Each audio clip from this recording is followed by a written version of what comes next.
তো এবার আমি ঢুকে আছি দিল্লির ইসকনে। সব কিছু রেখে দিয়েছি, একটা জলের বোতল, মোবাইলের চার্জার, চশমা, চশমা, এগুলো নিয়ে রেখেছি।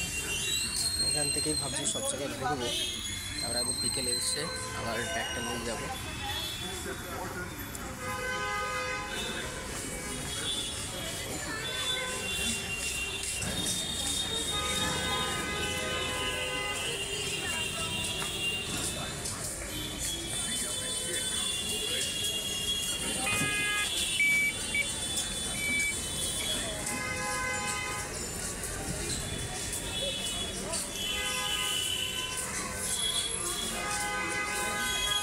তো ইসকনটা খুব ভালো, অনেক বড় ইসকন, দিল্লির ইসকন। এখান থেকে খেলেই ভালো হবে এখন, যেটা বুঝতে পারছি।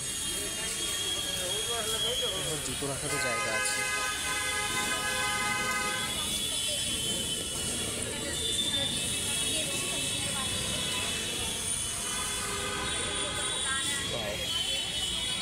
নাইস।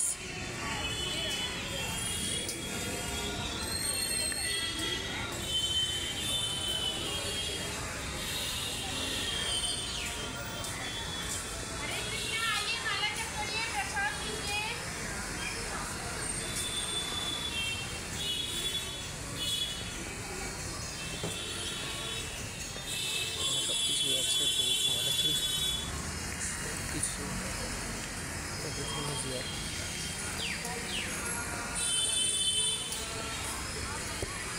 ভেতরে রেখে বাকি ভিডিওটা করছি।